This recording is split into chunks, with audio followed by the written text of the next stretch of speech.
उससे मोहब्बत नहीं थी, होती भी कैसे। वो आम सी शक्लो सूरत की सांवली सी लड़की थी, तेल से चिपके हुए बाल और उस पर 3 गज लंबी चादर। पढ़ी लिखी होने के बावजूद शायद एहसास कमतरी का शिकार थी, जबकि मैं उसके मुकाबले में अच्छा खासा स्मार्ट था। वो तो अम्मा के मजबूर करने पर मैंने उससे शादी कर ली कि बेवा बहन की बेटी है, कहाँ गैरों में खज्जल खवार होगी। लेकिन मोहब्बत कभी ना कर सका उसे।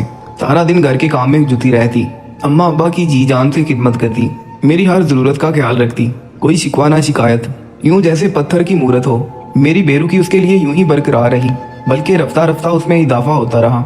ऐसी घुटनज़दा जिंदगी से तंग आ गया था मैं। अम्मा के मरने की देर थी कि मैंने दूसरी शादी कर ली। उसने कोई एहतजाज ना किया, रोई ना चिल्लाई, बस खामोशी से सब कुछ देखती रही।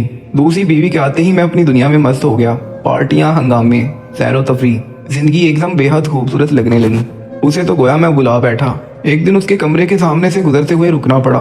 रो कर फोन पर कह रही थी, कैसी बातें करती हैं अम्मा आप, भला मैं क्या हक रखती हूँ एहतजाज का। जानती हो जबरदस्ती के सौदे ऐसे ही होते हैं। ये क्या कम है कि दूसरी शादी के बाद भी उन्होंने मुझे अपने साथ रखा हुआ है। अपनी माँ को दिया वादा निभा रहे हैं। मेरे शोर शराबा करने पर अगर उन्होंने मुझे छोड़ दिया तो बताओ क्या करूंगी मैं। तुम तो अपनी सांसें गिन रही हो, मुझे कौन सहारा देगा। सर पर बाप है ना भाई जो मेरी हमायत में बोले।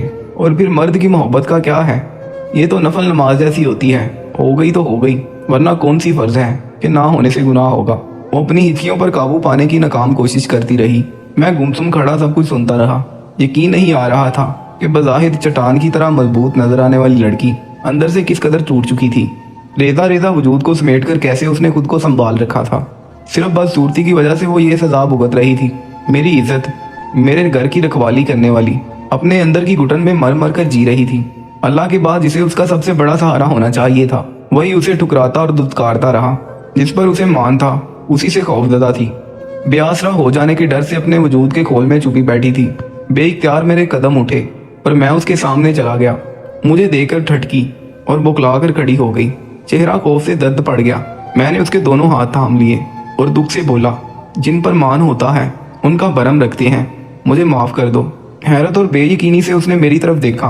मैंने सर झुकाकर अपनी गलतियों का एतराफ़ कर लिया। बेतहाशा रोते हुए उसने अपना सर मेरे शाने से टिका दिया।